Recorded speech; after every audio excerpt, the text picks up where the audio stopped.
Pemupukan organik dengan Tankos di areal pengembangan khususnya tanam baru ini tepat dosis dan tepat sasaran, bermanfaat untuk menjaga kelembapan tanah dan meningkatkan unsur hara.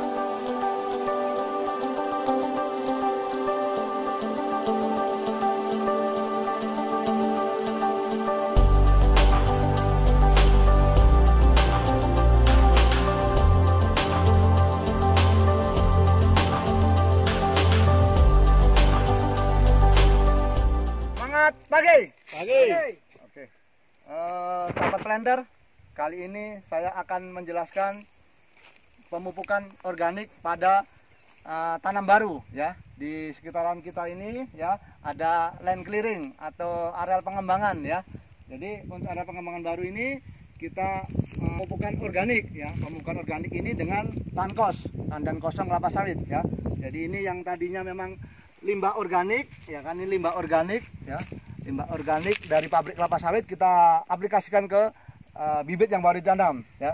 Jadi untuk dosis yang kita rekomendasikan adalah 25 ton per hektar ya. Jadi kalau 25 ton itu kita bagikan dengan SPH 136 akan didapat 183 kg per pokok ya. Jadi tadi kita sudah kalibrasi, satu angkong ini bisa menampung 50 kilo. Jadi kalau dosis rekomendasi 183 ini tadi kita akan berikan sebanyak 4 angkong ya. Jadi ini adalah Tankos sebanyak 4 angkong atau kalau dikalibrasikan sekitar 180 sampai 200 kilo ya. Jadi inilah ya.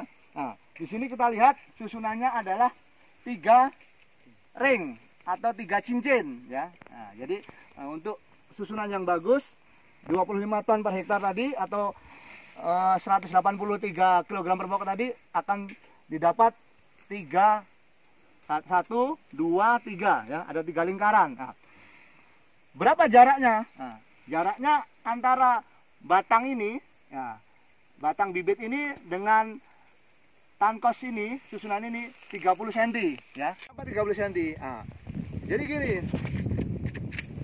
Itu bisa jadi tempat pupuk. Ya, jadi kalau pupuk, nah gitulah, masih ada jaraknya. Kemudian bisa dia itu air. Jadi kalau ada air, bisa. Nah, orang bukan genangan besar kok, kalau genangan kecil itu. Jadi air dan pupuk bisa di sini. Nah, ketiga, faktor keamanan bagi tanaman.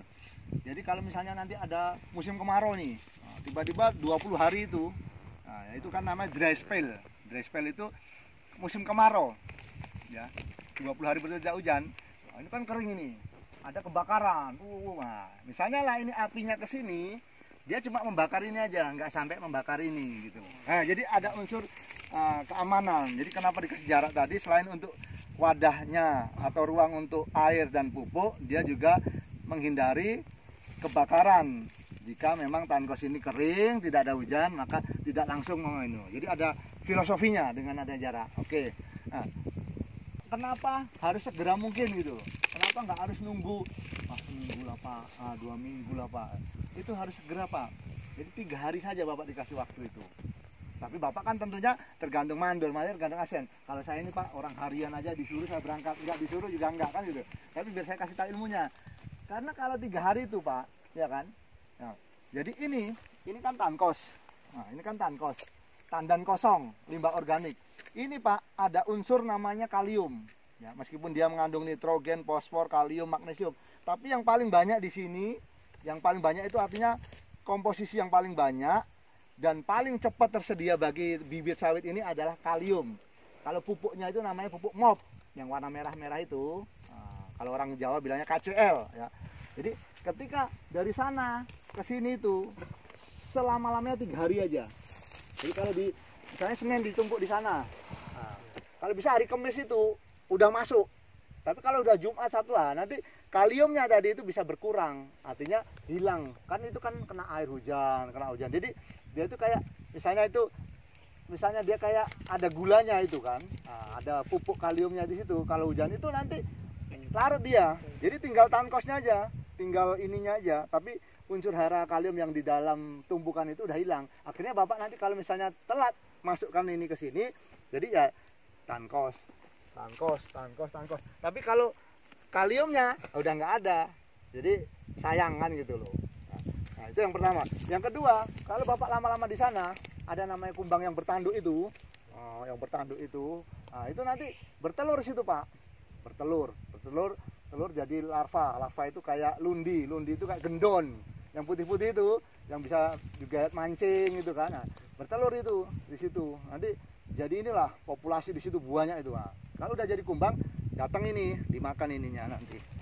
Nah, gitulah dimakan itu umbutnya itu. Jadi umbutnya ini banyak, Pak, yang berburu umbut itu. Babi ya. Dulu waktu saya di Sumatera itu babi itu makan umbutnya itu, Pak.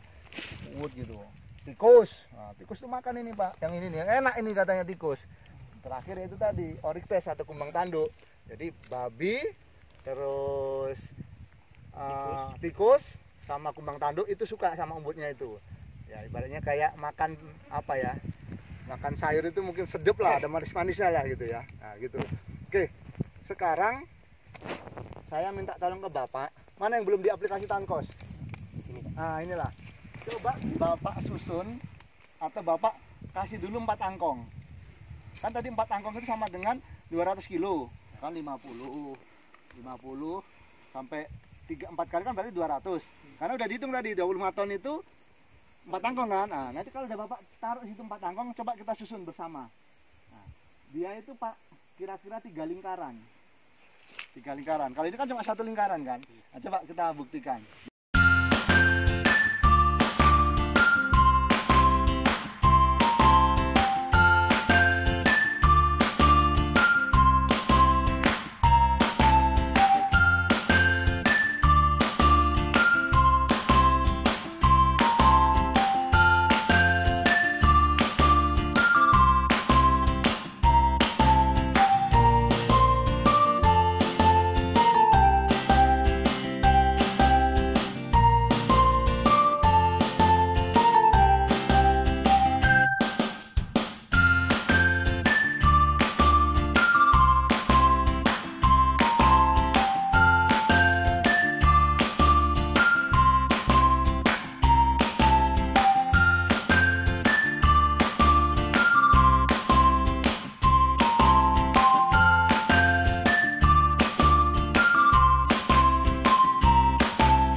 Pemupukan organik dengan tankos di areal pengembangan khususnya tanam baru ini kita harapkan bisa tepat dosis dan tepat sasaran sehingga pupuk ini bermanfaat untuk menjaga kelembapan tanah dan meningkatkan unsur hara ya. Nah, bukan malah jadi petaka sehingga mendatangkan kumbang tanduk. Dengan pemupukan organik kurang dari 3 hari kita akan menuju perkebunan yang berkelanjutan. Terima kasih sahabat blender, semangat pagi.